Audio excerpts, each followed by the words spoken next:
Graça e paz, queridos, que bom voltar a falar com vocês. Tudo bem por aí? Que a graça de Jesus esteja com vocês. Faz um tempo que eu deixei só o Luiz ministrando, mas hoje eu quero falar sobre a carta a Tito.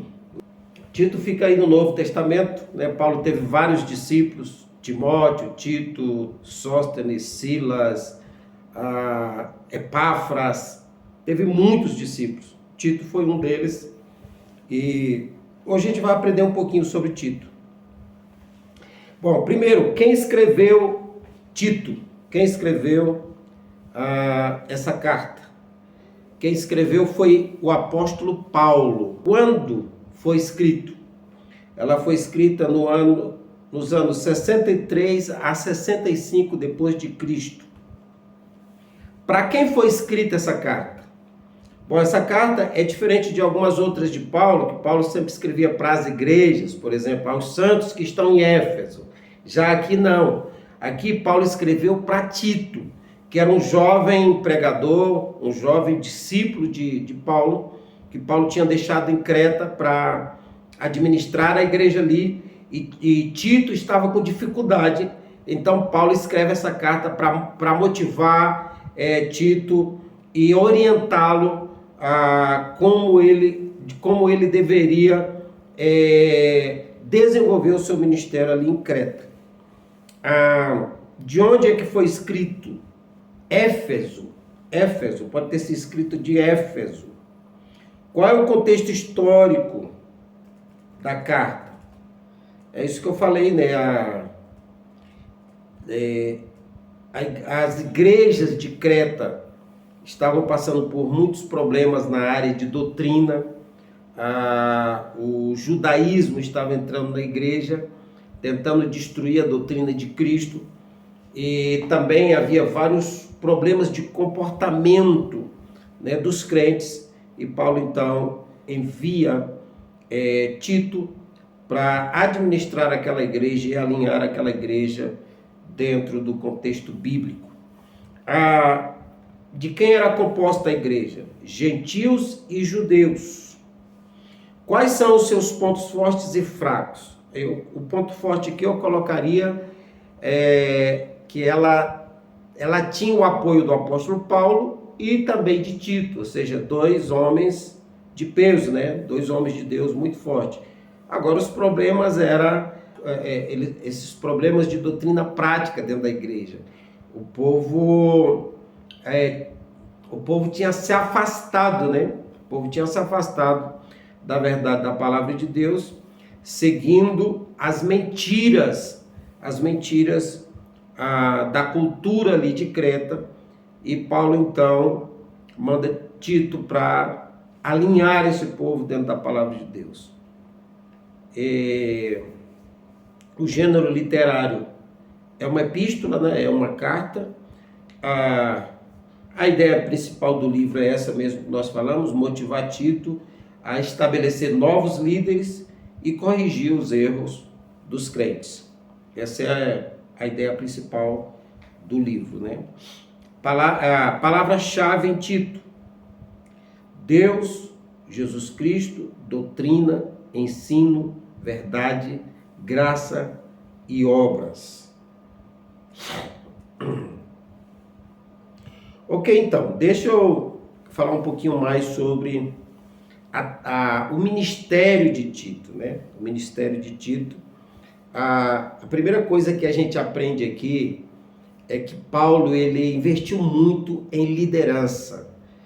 Nós, como pastores, não podemos fazer nada se não investirmos em liderança. Para a gente fazer alguma coisa consistente e duradoura, nós vamos precisar de líderes. E para termos líderes, nós precisamos formar. Não se contratam líderes assim já formados. Você tem que formar. Paulo formava líderes. Paulo discipulava, ele era um formador de líderes, era um captador de líderes. Sabia enxergar o potencial que cada pessoa tinha e sabia canalizar esse potencial para o crescimento da igreja. Então, Tito é um dos discípulos de Paulo. os historiadores falam que Paulo formou mais ou menos 400 homens. 400 homens. E aí eu pergunto para você, quantos líderes você já formou na sua igreja? Quantos líderes você tem na sua igreja formado por você? Você se reúne com ele? Você tem pelo menos uma reunião por semana com esses líderes para formar, para estudar a Bíblia, para ensinar, igual vocês estão aprendendo aí no seminário? Então, liderança tem que ser formada para que eles possam andar de acordo com aquilo que Deus tem te ensinado, de acordo com a visão que Deus tem dado a você. Então, Paulo, quando vai enviar um homem para Creta, ele escolhe Tito e fala, você vai lá. Agora, qual o problema que está acontecendo aqui mesmo?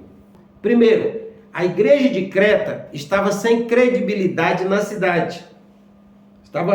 Estava sem credibilidade na cidade. Por quê? Porque a igreja adotou o estilo da cultura de Creta. Creta tinha uma cultura depravada.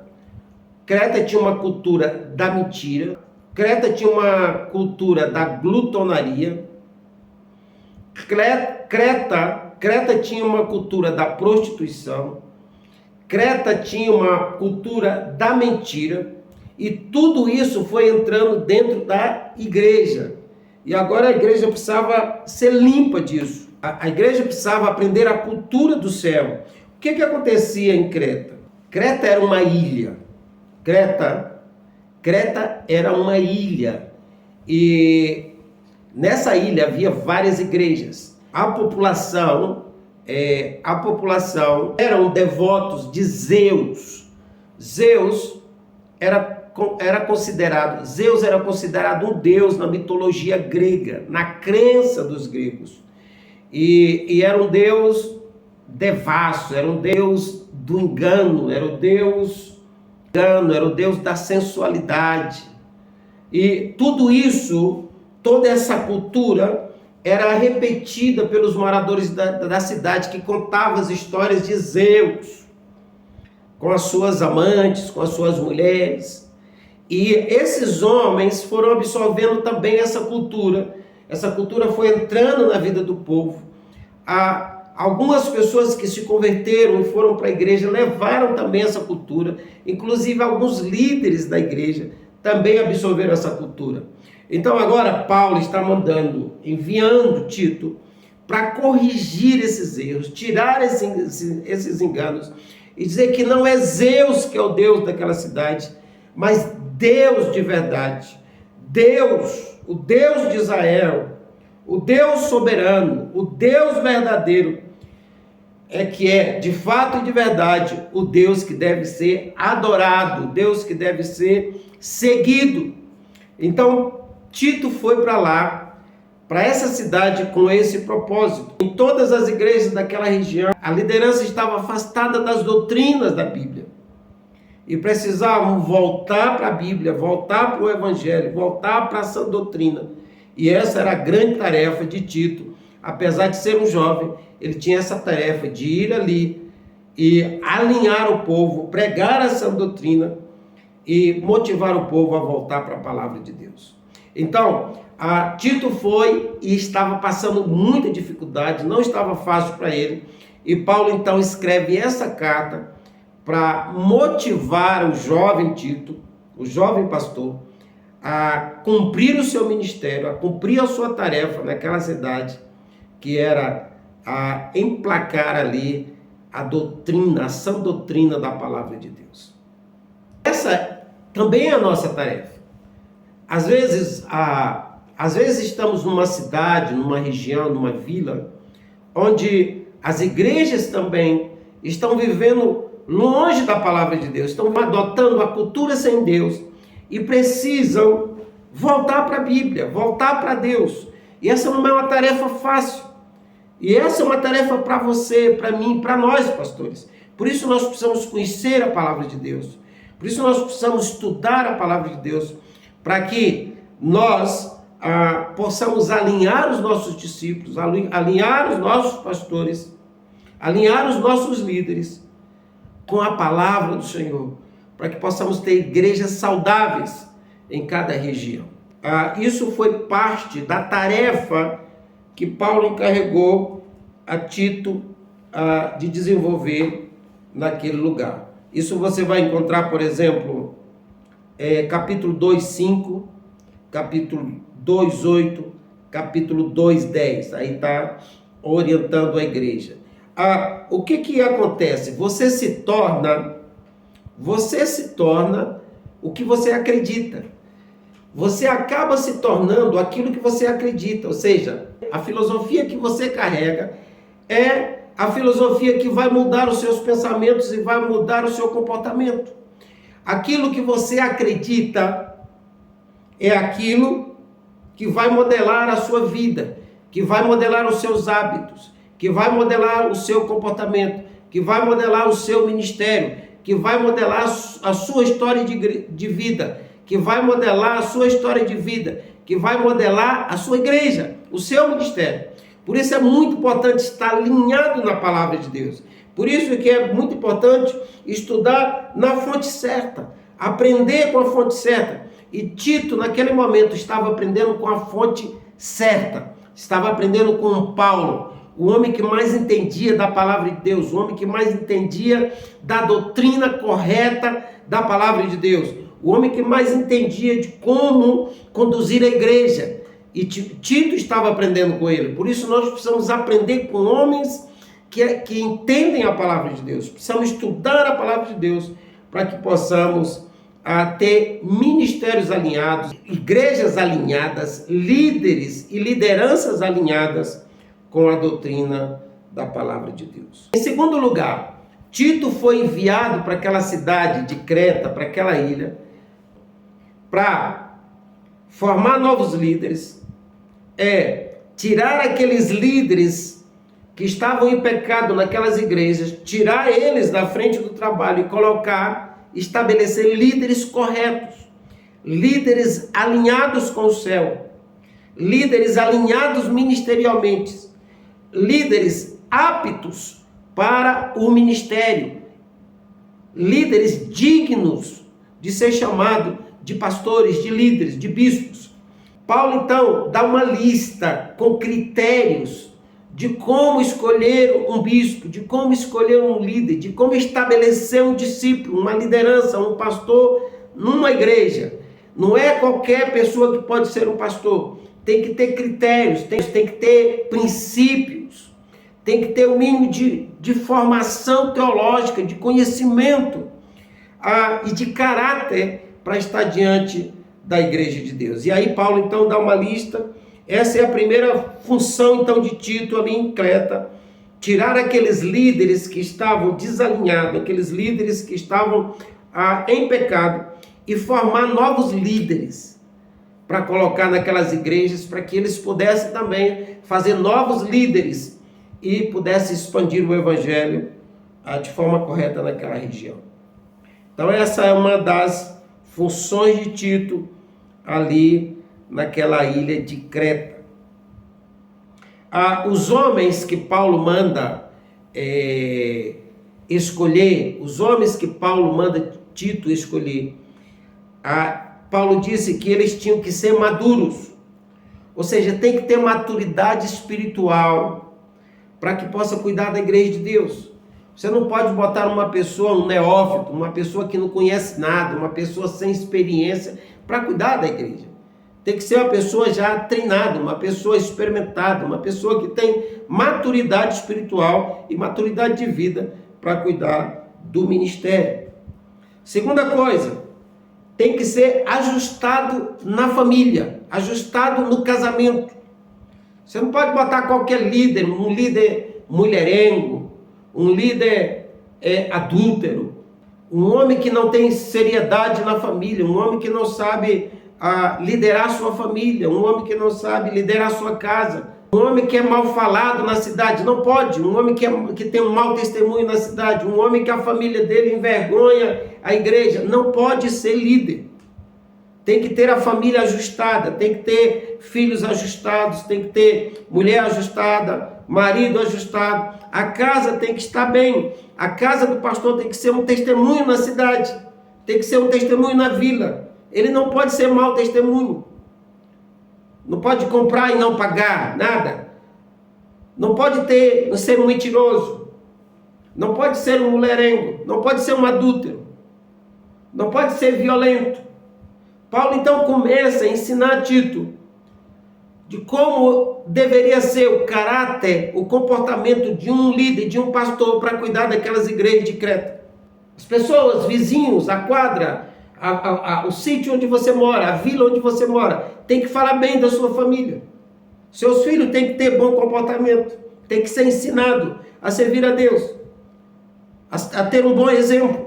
Senão ele vai dar mau exemplo na cidade, pessoas vão falar mal da igreja de Deus. Paulo diz que como você quer cuidar da igreja se você não sabe nem cuidar da sua própria família? Então, se um líder quer cuidar de uma igreja, quer ser pastor, primeiro ele tem que ter uma família equilibrada, uma família ajustada. O pastor tem essa responsabilidade de sentar com sua família, ensinar os seus filhos, ensinar sua mulher, ensinar sua casa a palavra de Deus. O pastor é o profeta da casa, o pastor é o sacerdote da casa.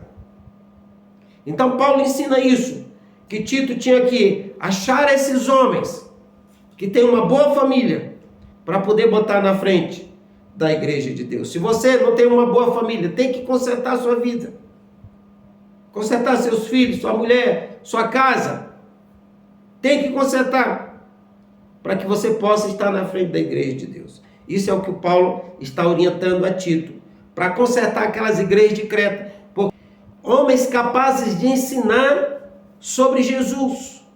Você não bota uma pessoa para ser pastor se ele não sabe ensinar a palavra de Deus, se ele não conhece a palavra de Deus, se ele não sabe pregar. Vai fazer o que lá na frente da igreja? Vai ficar gaguejando, não vai sair nada. Então, para botar uma pessoa para ser um líder, o líder tem que saber pregar, o líder tem que saber ensinar. O líder tem que estudar a palavra, tem que fazer seminário, tem que estudar, fazer cursos teológicos, para poder ter bagagem, ter ensino na cabeça, para poder transferir e transmitir para os crentes e para aqueles discípulos que acompanham ele. E aí tinha um outro problema sério na igreja. Primeiro, os pastores, os líderes dessas igrejas precisavam ser doutrinados. Em segundo lugar, a própria igreja, o próprio povo precisava do ensino de Jesus, precisava conhecer a graça de Deus, precisava conhecer a fé em Jesus, as doutrinas práticas da vida cristã do dia a dia, como ser submissa a autoridades. A igreja tinha que ser submissa a autoridades, não rebeldes, porque se a igreja fosse rebelde, ela dava mau testemunho. Saber honrar os líderes, saber honrar os maiores, saber honrar as autoridades é um sinal, um reflexo de uma boa igreja numa vila, numa comunidade, numa aldeia. Então Paulo ensina a Tito que ele devia ensinar os crentes a cultura do céu, para que eles pudessem ter novos hábitos, se tornarem novas pessoas, para que pudessem implantar uma nova cultura na cidade de Creta, a cultura do céu, a cultura do reino de Deus, a cultura bíblica, a cultura da palavra de Deus, a cultura governada por Deus, a cultura de Jesus, a cultura da salvação, a cultura da santidade, a cultura da verdade, a cultura da fé em Cristo, a cultura da graça de Deus, a cultura da submissão, da obediência, a cultura de uma vida cristã de oração, de busca, a cultura da santidade. Esses são os princípios que você e eu temos que aplicar nas nossas vidas primeiro e também aplicar na vida da igreja. Que Deus te abençoe em nome de Jesus.